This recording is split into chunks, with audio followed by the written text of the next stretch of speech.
Hi, good afternoon. Thank you very much for joining us. So this is a webinar specifically aimed for schools talking about patch management. So that's updating your software. The whole webinar is being recorded and it will be posted on our website probably tomorrow. So you can see the links to all the other webinars that we've done and this one as well on our website. You should be able to ask questions as we go along using the question and answer feature. Please do ask any questions that you want and we will answer some as we go along. We might have time to answer a few more at the end if there are any more. And then all of the questions are downloaded and we will write an answer to all of them. And you can see all the questions and answers from all the different webinar events on our website.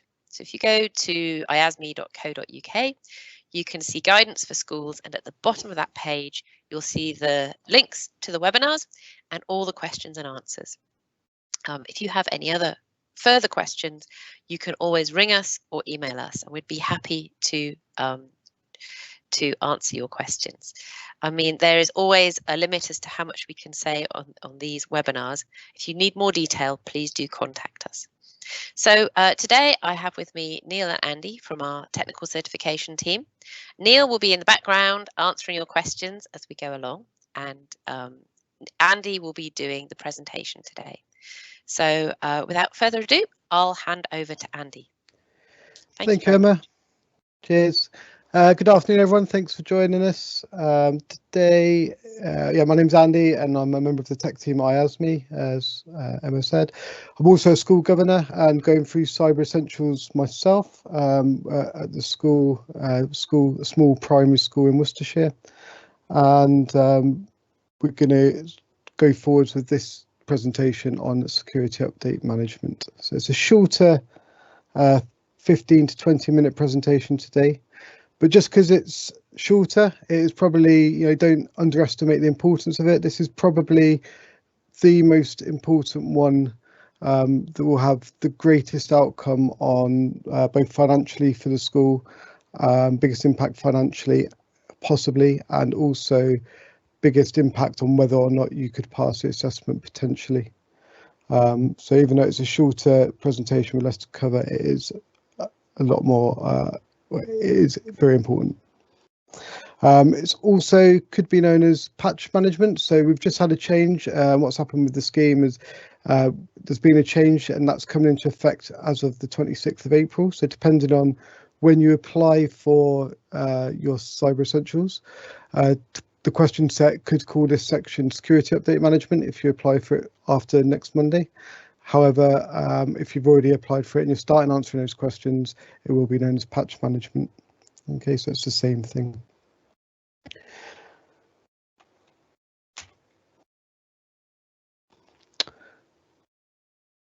So Eternal Blue is a cybersecurity exploit which was developed by the NSA and leaked in April of 2017. This happened 1 month after Microsoft had released an update to patch that vulnerability. 1 month later, a very famous attack called the WannaCry attack that I'm sure most of you have heard of, used this exploit to deliver its ransomware to unpatched computers. This attracted a lot of media attention when it affected NHS computers and encrypted their data. Had these devices been updated, and bearing in mind these updates came out 2 months before, they would have been secure and they would not have been infected. Schools are now a new target for ransomware attacks, and it is essential that all devices are fully supported and can receive these security updates, and that you apply these updates as soon as possible to prevent you from losing essential data or services. So we spoke previously about malware protection in the last week, and that's more about trying to stop these exploits getting in. This is a bigger picture. This is what those exploits are aimed at. So if you're securely patched, that's going to greater drop down the chance of something nefarious happening to your systems. So you can start seeing again the layered approach of security and defense in depth that the Cyber Essentials controls can provide your school. So that's what we're going to cover today. We're going to go through what are security updates, what are the importance of applying them. We're going to state for Cyber Essentials which devices your school will need to apply these updates to. And then we're going to go over the requirements under the technical controls that will make you compliant regarding security update management. For those of you that have been on these webinars before, you probably know these all off by heart by now. But for those of you that haven't, and it's always a good refresher, this is a common terminology that we're going to refer to throughout. So all of these can be found in the Cyber Essentials requirements for IT infrastructure found on the NCSC website. So when we talk about devices, these are all your hosts and your network equipment. So that includes your servers, end user equipment like your desktops, laptops, tablets and mobile phones. And these can all be physical or virtual machines as well. Software is your operating system and your commercial off-the-shelf applications. And then also all the plugins, interpreters, scripts and libraries that are associated with that software. It also includes network software and firmware, and we'll talk more about that later because software really is where we really will be concentrating a lot of today talking about. Organizational data is any electronic data that belongs to your schools. So these could be emails, office documents, database data and financial data. And that's what we're protecting. And then organizational services is, I sort of view it as how you would view that data, but these can be defined as the software applications, cloud applications, cloud services, things like your user interactive desktops and your MDM that all help you access that school's organizational data.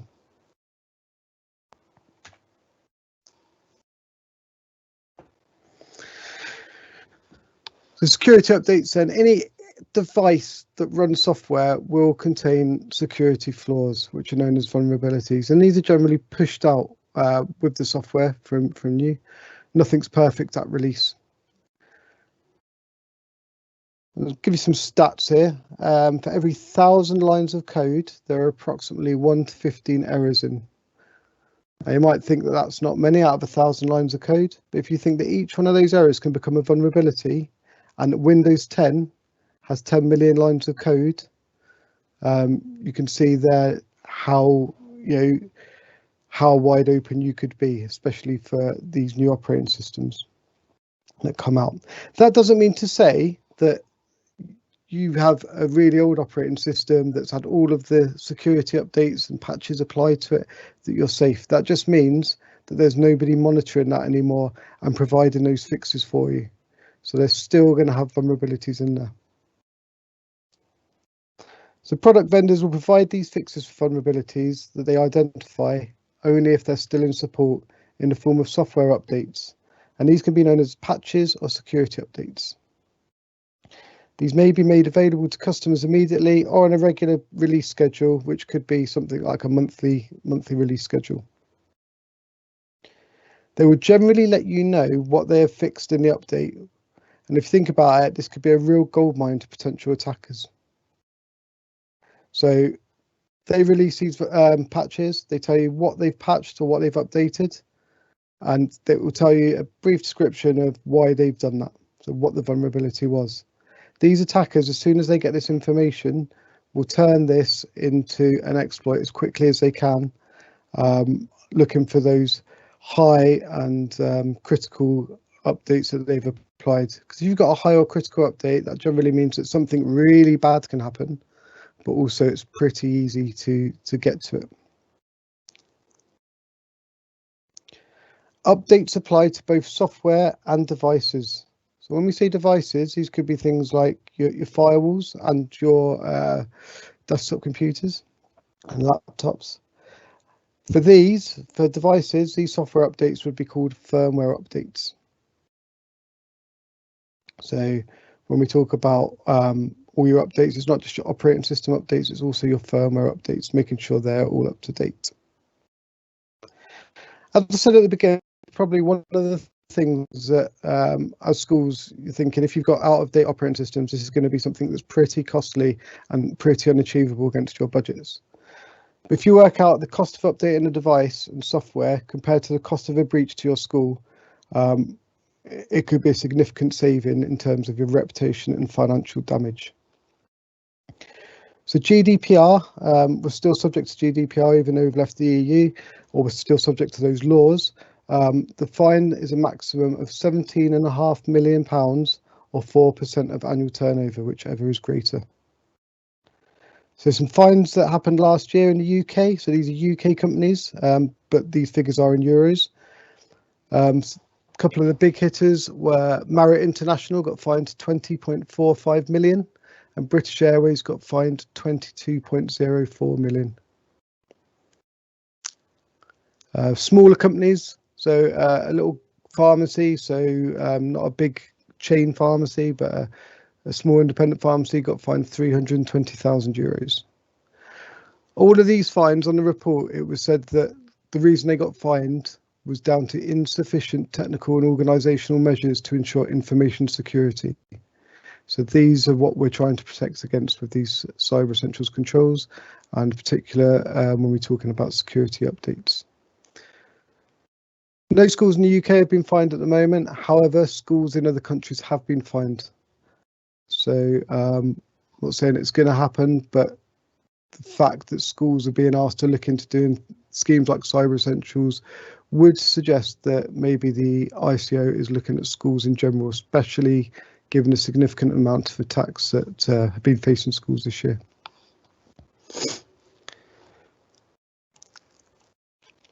So as mentioned before, security updates can also be referred to as patches, but when we talk about a patch, this would normally mean a singular fix to a singular vulnerability, whereas a security update, when it's pushed out, can contain a variety of patches. So that's the difference.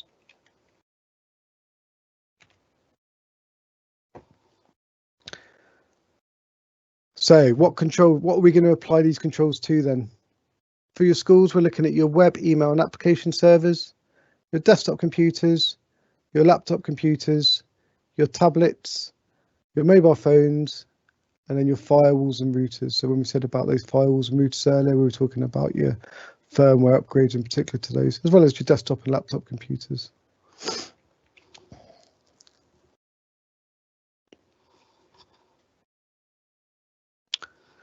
So schools must keep their software up to date, and it must be licensed and supported. So when we say licensed, we mean that you can't be using pirated software. So make sure that everything's licensed. And when we say supported, that means that you're still receiving those regular security updates. For iOS phones at the moment, so this is just as an example for you, because this is something that's very current and we're seeing a lot. There's been a security update released for iOS 12. However, this is not a regular security update, and this would not be considered a supported operating system. So from time to time, vendors do release the odd update. This is generally pushed out by their developers, and it may not be security related at all. It may be just to keep something ticking over and working, but that doesn't mean to say that they're supported against the scheme, because they're not receiving those regular security updates. All software needs to be removed when it's no longer supported. So like we said earlier, a good example of this is if you've got an old Windows 7 machine, you can't say because there are no further updates available to it, it is as secure as it's going to get. It probably is going to be as secure as it's going to get because it's never going to be improved, but that doesn't mean there are no vulnerabilities there. That just means that any exploits that are found will not be patched and will not be updated. You will not get any security updates.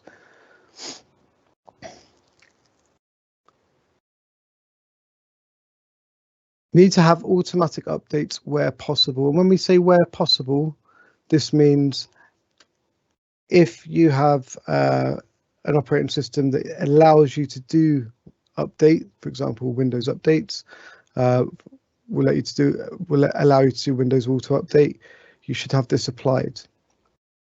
For things like servers, that could be quite catastrophic if you had automatic updates applied, and you may want to apply these updates during a quiet time when you're not working, possibly over the weekend, then this is absolutely fine. It's have them applied where possible.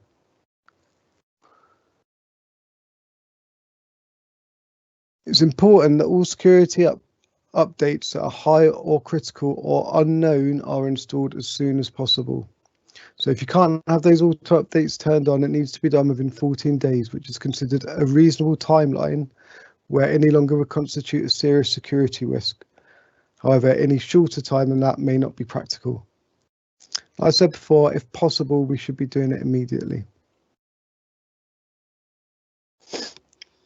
Just because we have highlighted high and critical risks for optimum security and ease of implementation, it is strongly recommended, but it's not mandatory, that all updates that are released within 14 days are applied. See at the bottom there, there's the OR, and that's if there are no details of the vulnerability severity level, the update fixes provided by the vendor, then they still need to be applied within 14 days. So some vendors will now not release information of the severity of the vulnerabilities. It's like we said earlier, this is like the red rag to a bull. So if they see a high, if a hacker sees a high or critical security vulnerability, they're going to go and try and find out how to exploit that and try and code something to create one of these attacks that we're trying to prevent against your schools. It's like a commodity-based attack.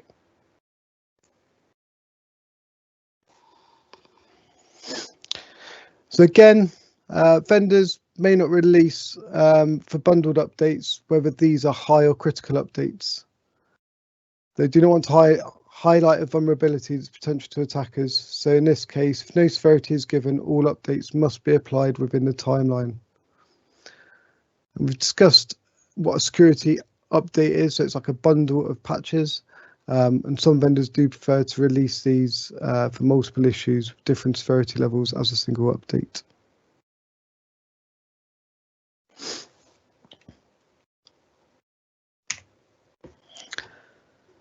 Okay, so that's the end of the presentation. Like I said, it was a short and sharp one. There's not really that much to cover, but it is essential that everything that you have is fully supported and that you apply these security updates in a timely manner within 14 days. Thank you very much. Brilliant. Thank you very much, Andy. Thank you. I don't think we've got any questions. There's still a little bit of time, so if you do have a question after that, then please do put it in the chat. There is a delay when we present this, so there's about half a minute. So when you hear this, we actually said it half a minute ago. So put the questions in as soon as you can. So Neil, I was wondering, so for people that are going to be applying for Cyber Essentials, what common issues have you seen around the patch management or things that they should bear in mind when they're actually completing the assessment? Sorry to put you on the spot. Do you have any words about that, do you think? I think the biggest thing is you need to have some track of your software assets, where companies don't realise, or schools or businesses or whoever applies for Cyber Essentials doesn't realise what is status software they have. And often it's a very good exercise as part of this section of the question set to go through and look at your assets, your software access, to understand what you have installed and whether some of them have gone out of date and no longer supplied with the updates. Often people list them in this section of the question set and don't realise, so they welcome our feedback and the assessor's feedback when they state, look, hang on, this one's out of date, no longer receiving it.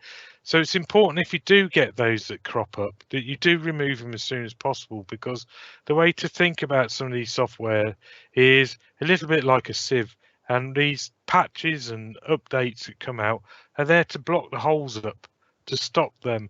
But if you've got an unsupported piece of software that's never going to get patched again, you want to remove that, because it's reducing the amount of software that can be attacked.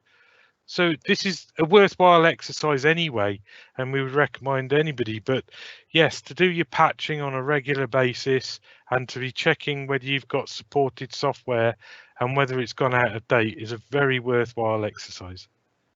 Brilliant. Thank you very much. And just to remind you that when you do the assessment for Cyber Essentials, so you'll answer all the questions and submit it, the assessor will go through and they'll mark it. So in any area that you're not compliant, you've got any issues at all, the assessor will put comments.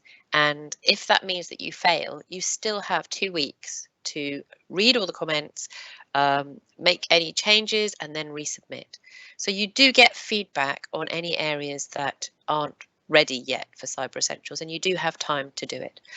If you can't do it within 2 weeks, then just contact us. So with all of this, we have the rules in place, and ideally you abide by them. But if you have any problems at all along the way, then just do contact us. So that's great. I don't think there are any other questions.